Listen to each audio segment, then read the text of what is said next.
Le mariage, pourquoi faire?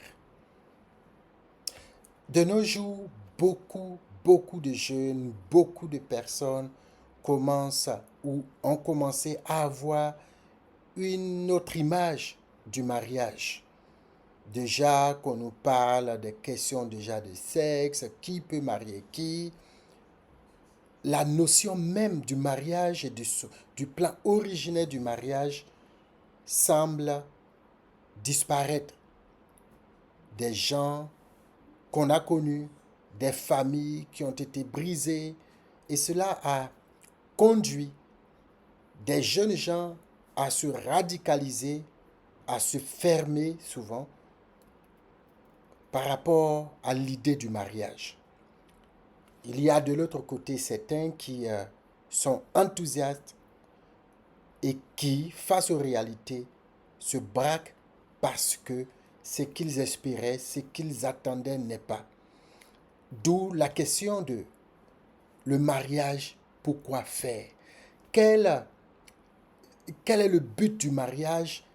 Le mariage est-il encore une chose nécessaire et importante? Pourquoi est-ce qu'on se marie? Shalom famille, que le Seigneur bénisse abondamment. C'est de ça que nous allons parler dans cette édition. La semaine dernière, nous avons parlé, nous avons posé les bases de cette série que nous commençons. Et je voudrais revenir sur quelque chose que j'avais dit la dernière fois, c'est que le taux de mariage ou de divorce, le taux de divorce plutôt, est très important et par exemple on voit des disparités quand même hein, au niveau de l'église, c'est entre 46 et 48% de taux de divorce, c'est sur la vie des couples. D'accord, la durée, ce n'est pas une question de après un mois de mariage ou un an de mariage ou une période donnée, c'est l'ensemble des personnes qui ont été déclarées mariées et puis à la fin de leur vie, combien sont restés toujours mariés. Donc ce taux-là, c'était par rapport à ça, comme par exemple au Portugal, on se retrouve avec 11%. Et comme la plupart se disent chrétiens, ça augmente le taux de divorce au niveau des chrétiens autour de 40, 47%, 46%.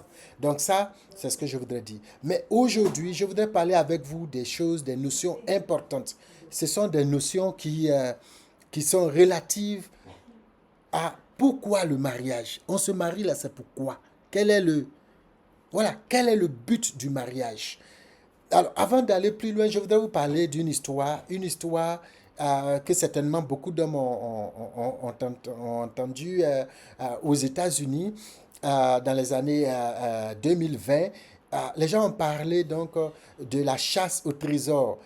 Il y avait donc un monsieur qui était un collecteur d'art, donc collectionnait les objets d'art et tout ça, et qui, après avoir découvert il était atteint de cancer, a décidé, et dans le contexte de crise donc, que les hommes, que les gens, particulièrement aux États-Unis, ont connu, a décidé, avec tout ce qu'il avait comme pièces de collection et tout ça, de surprendre positivement quelqu'un. Et pour cela, il a caché son trésor quelque part. Il a fait un poème qu'il a écrit et qui indiquait à peu près où est-ce que le trésor pouvait se trouver. Et les gens se sont lancés à la course. Les gens se sont lancés à la poursuite du trésor, à la recherche de ce trésor-là. 10 ans après, une personne a pu retrouver ce trésor suivant les 9 points qui étaient dans le poème qui permettait de retrouver le trésor qui avait une valeur d'à peu près entre 1,3 et 2 millions de dollars américains. C'est vraiment super, n'est-ce pas? Mais dans cette recherche, beaucoup d'hommes, d'accord, on parle à peu près de 350 000 personnes qui se sont mis à la recherche de ce trésor caché, de ce trésor caché. Et une seule personne l'a trouvé. Et cela me renvoie un peu à l'image que le mariage représente.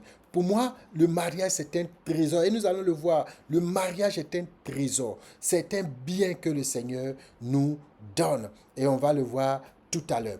Bien, avant, j'ai trouvé dans la Bible, peut-être il y a plusieurs possibilités, il y a plusieurs idées, mais j'ai trouvé pour vous et pour nous 3 raisons majeures qui justifient le mariage.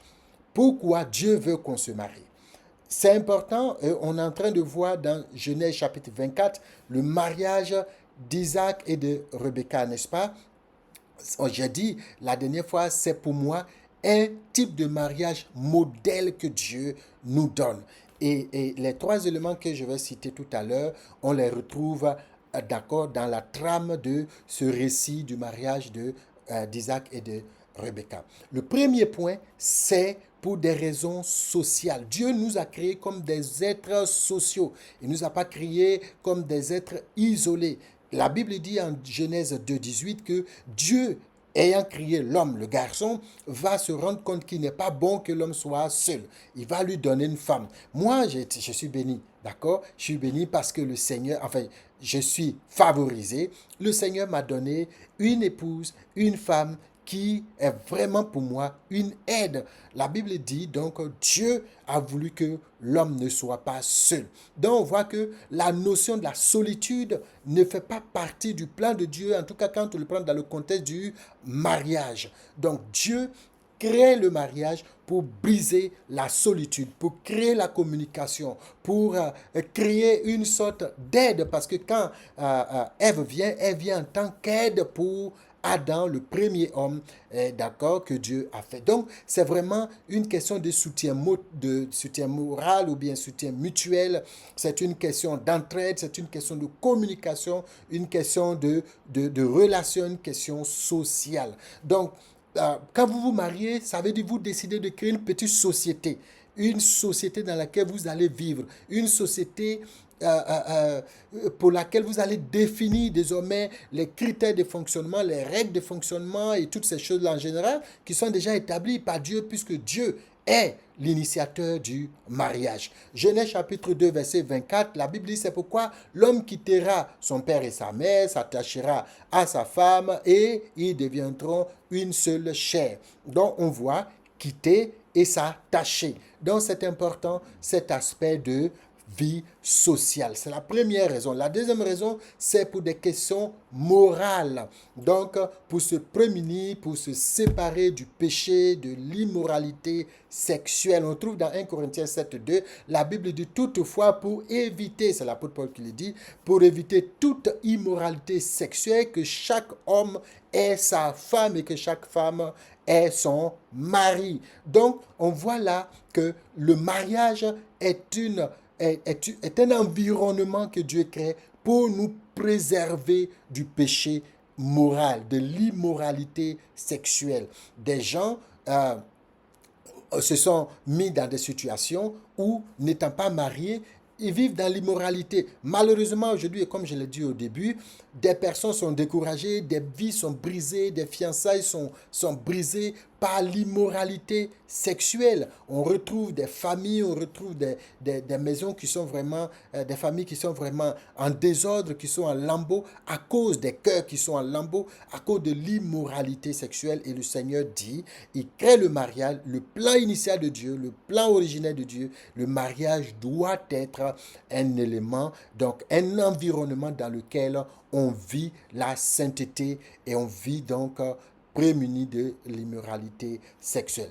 La troisième chose, c'est une raison spirituelle. Vous savez, quand on regarde bien, le mariage représente une image de la rencontre que Dieu prévoit par la rédemption qui vient par Jésus-Christ, la rencontre entre l'Église qui est l'épouse, donc, et Jésus-Christ, le Seigneur.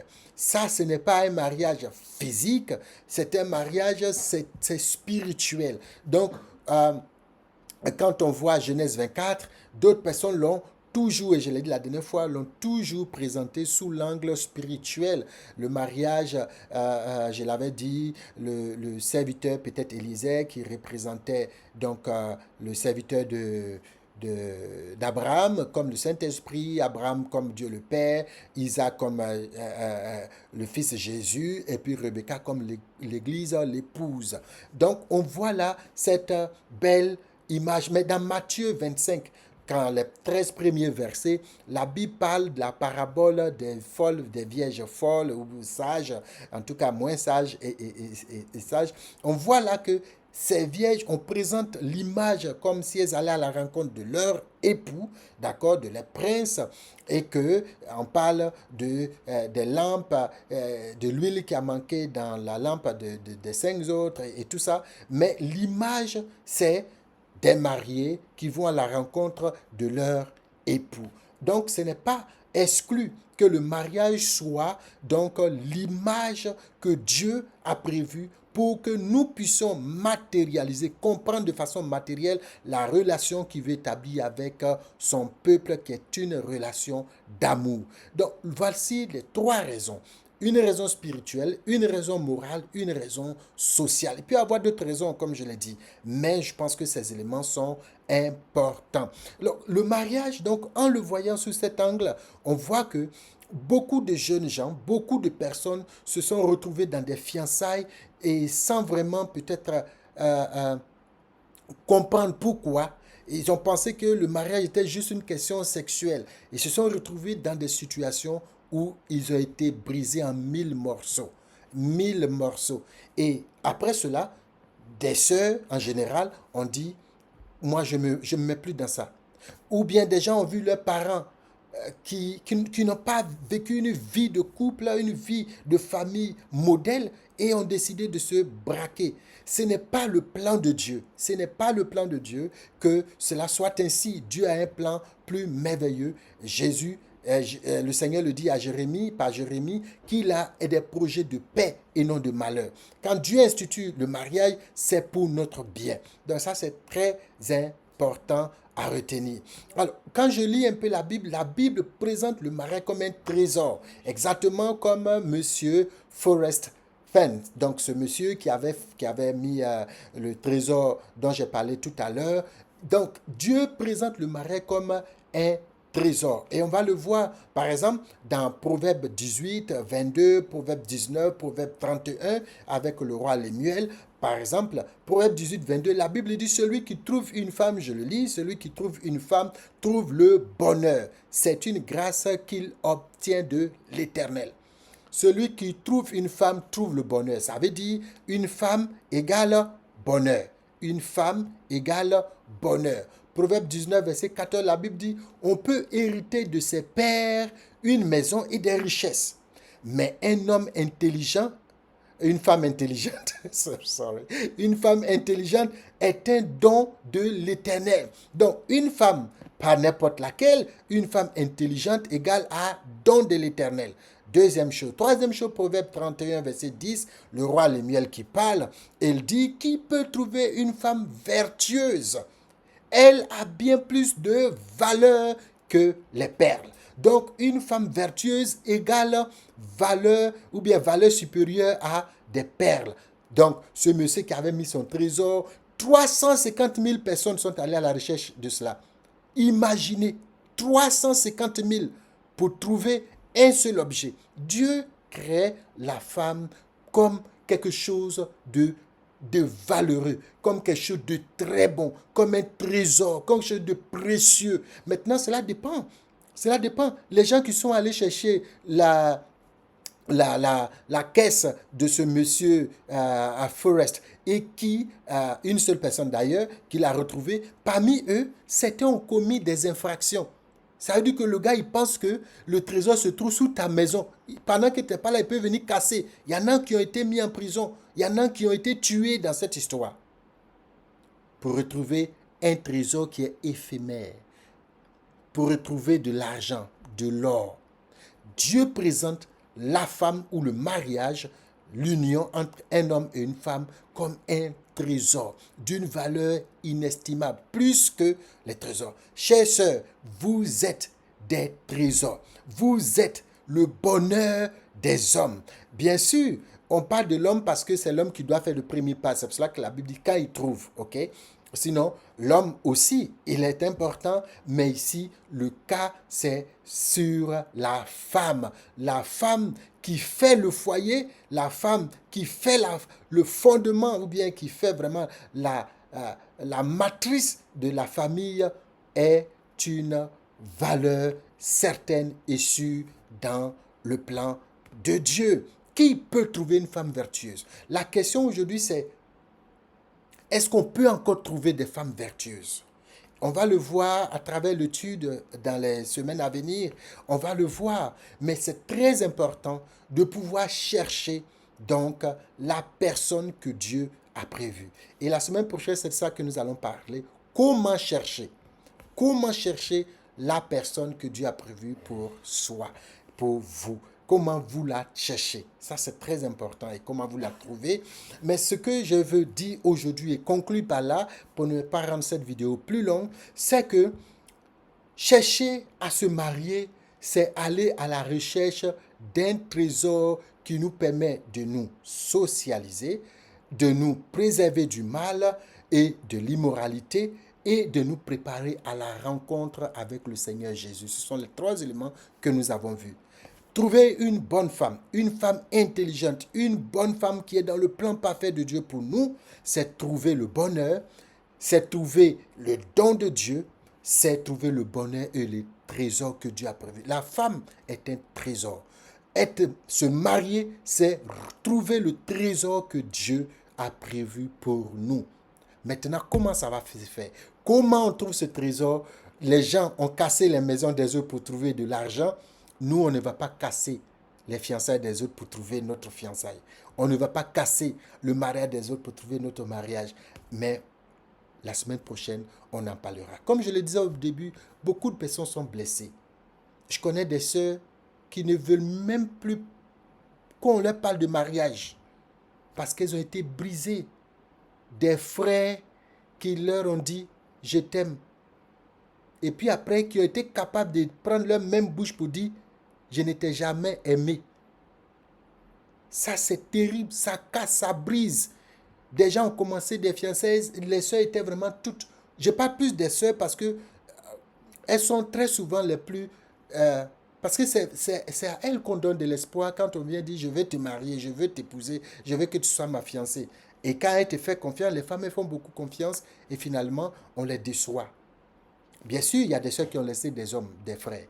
Mais des gens ont été brisés, des relations cassées. Les gens, ils regardent leurs parents, ils regardent la société, ils disent, mais ce n'est pas la peine. Je ne vais même pas mettre mon pied dedans. Ce n'est pas le plan de Dieu. À moins que Dieu te dise de façon spéciale, toi, je t'ai appelé à ne pas te marier. Sinon, le plan parfait de Dieu, le plan de Dieu pour l'homme en général, c'est que l'homme ne soit pas seul. C'est que l'homme puisse se marier. Et comme on a parlé de l'aspect moral, il y a des gens qui disent qu'ils ne se marient pas et qui font exactement ce que les mariés font. Ça, c'est ça que Dieu veut éviter. C'est ça que Dieu ne veut pas qu'on fasse. Des gens qui vivent dans la masturbation constamment. Et pourtant, quand tu leur parles de mariage, ils disent qu'ils ne sont pas intéressés, mais ils sont blessés, ils sont brisés. Ils savent qu'ils en ont besoin, mais ils ne veulent pas.